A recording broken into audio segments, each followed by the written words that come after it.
So I wanted to show you another little feeder here that I made. I kind of got to thinking about the fishing and how a bobber floats on the water and how that a boat floats because it's got styrofoam in it, and keeps them afloat. And so I made this little old feeder here.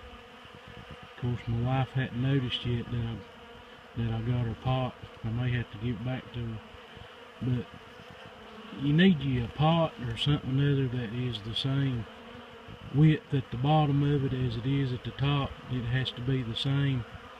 Or, I mean, most of the time 5-gallon buckets and stuff, they aren't the same width. The top will be bigger than the bottom. So you got to find you something that's the same width at the top as it is at the bottom. And what I done was I took a bucket lid, well, something like this here, and I just cut the bucket lid down, marked it, and cut it to fit the inside of that pot. And I put me a piece of hardwire cloth in the middle of it. And I don't know if you can see it or not, but I put some old junk pieces of styrofoam under it because I tried it before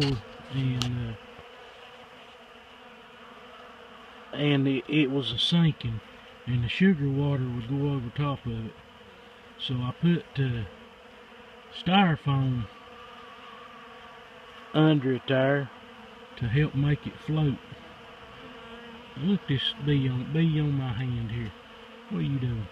But anyway, I noticed that the bees are they kind of getting around the edge or something. I may have to cut the styrofoam down just a little bit smaller so that the screen sets closer to the water.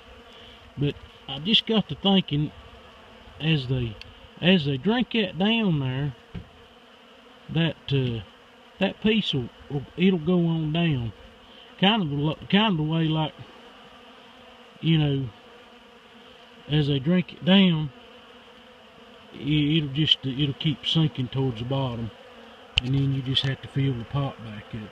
But that ain't nothing but just an old lid off of a 1-gallon bucket that I cut to fit, and a piece of hardwire cloth, and I hot glued the hardwire cloth to the bucket lid. But you can see the bees can't get into the sugar water, so that there's no way they can drown. See, it looks to me like they're getting a whole lot of it around the edge there. Now, I don't know if you know this or not, but a bee's proboscis, or if you want to call it a tongue, is about half as long. They can stick that thing down in there about half as long as the end of your finger there. About half the width of my finger, they can stick that tongue down in there. So they can reach pretty good ways with it. But I may have to smooth down my styrofoam just a little bit more. I found that you take a grinder and a sanding disc to that styrofoam and smooth it down about whatever thickness you want. And that's just a little something I was tinkering with. I kind of been under the weather and I got tired of having to sit around, so I was in the house and I decided, hey, why not try to make a feeder like this here that anybody can build. Most people have pots at their house, and most people's got an old bucket lid and some screen, and all you gotta have is some hot glue and old junky styrofoam.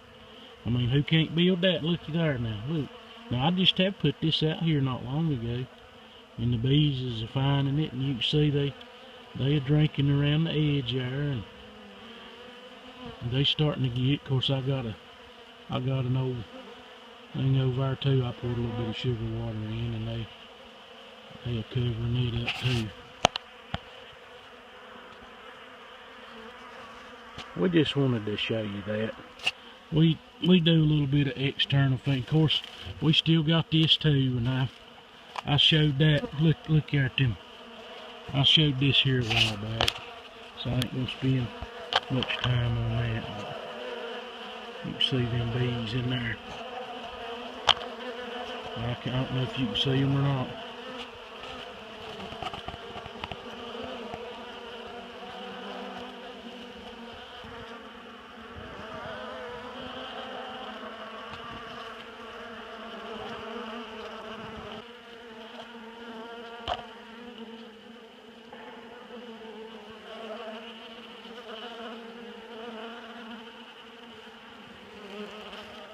Well, that feeder works.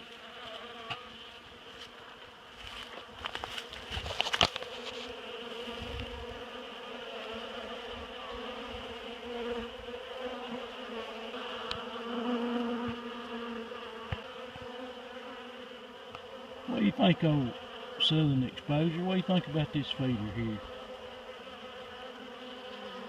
I tell you what, this is for sure they won't drown on this one, because they can't get down in the sugar water. They suck that down there, that lid's gonna go down as they suck the water down. Sugar water. Look at this bee. Look what this bee's.